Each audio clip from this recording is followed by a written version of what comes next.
Hello everyone, कैसे हैं आप सभी लोग। आशा करती हूँ आप सभी लोग बिल्कुल ठीक ठाक होंगे और अपने घरों में सुरक्षित होंगे। Welcome to my channel. एक बार फिर से मैं आप सभी के बीच हूँ और इस बार भी मैं आपसे बातचीत करूँगी किसान आंदोलन को लेकर, क्योंकि किसान पिछले 10 दिनों से दिल्ली में डटे हुए हैं अपनी मांगों को लेकर। मांगे हैं उनकी जो ये नए कृषि कानून सरकार लेकर आई है, इन कृषि कानूनों का हल सरकार की तरफ से निकाला जाए। और किसान अपने आर या पार की लड़ाई के पूरे मूड में है। किसानों का साफ तौर पर कहना है कि अगर सरकार उनकी मांगों को नहीं मानती है तो वो इस आंदोलन को और आगे बढ़ाएंगे। और इसके साथ ही साथ किसानों ने 8 दिसंबर को देश बंद का ऐलान भी कर दिया है।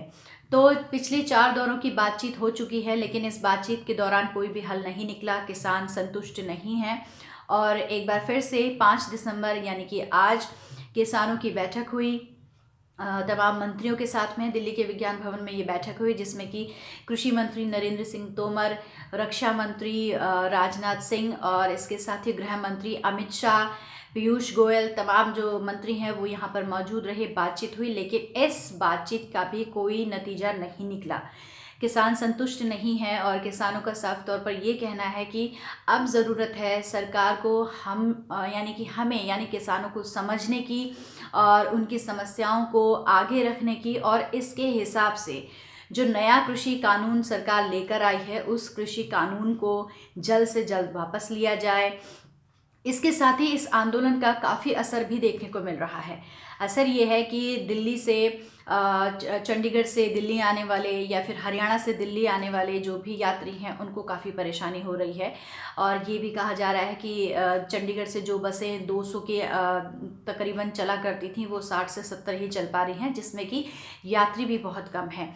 तो एक तरीके से जो परिवहन है वो भी प्रभावित हो रहा है और लोगों को, जो आम लोग हैं जो सफ़र करते हैं, उनको काफ़ी परेशानी हो रही है। तो ये सब देखते हुए ये कहा जा सकता है कि ये आंदोलन आंदोलन काफ़ी आगे भी अगर इसी तरीके से सरकार ने अपनी मनमानी कहेंगे, क्योंकि पिछले लंबे समय से किसान मांग कर रहे हैं और नौबत ये आई कि उन्हें इस तरीके से सड़कों पर उतरना पड़ा। तो ऐसे में जल्द से जल्द कोई हल निकाला जाए। अगर नहीं हल निकलता है तो फिर किसान आगे क्या स्टेप लेंगे ये शायद सरकार भी जानती है, लेकिन जानने के बावजूद भी अभी फ़िलहाल इस पर कोई भी बातचीत का असर होता हुआ नज़र नहीं आ रहा है। इसके साथ ही विपक्ष लगातार सरकार पर हमलावर है और कांग्रेस का ये कहना है, आम आदमी पार्टी का भी साफ तौर पर ये कहना है कि किसानों के मुद्दों को लेकर बीजेपी सत्ता में काबिज हुई थी, लेकिन अब किसानों की समस्याओं को ही दरकिनार किया जा रहा है। उनकी समस्याओं को सरकार नहीं समझ रही है। बीजेपी को चाहिए कि वो जो ये नए कृषि कानून लेकर आई है केंद्र सरकार, इसको तुरंत वापस ले ले। तो ऐसे में देखना ये है कि अब आगे क्या होता है, कि क्या इसी तरीके से बैठकों का दौर जारी रहेगा या फिर 8 दिसंबर को जो देश बंद का ऐलान किसानों ने किया है उसका क्या असर होता है, सरकार कब जागती है, कब किसानों की सुध लेती है, ये देखना बहुत दिलचस्प होगा।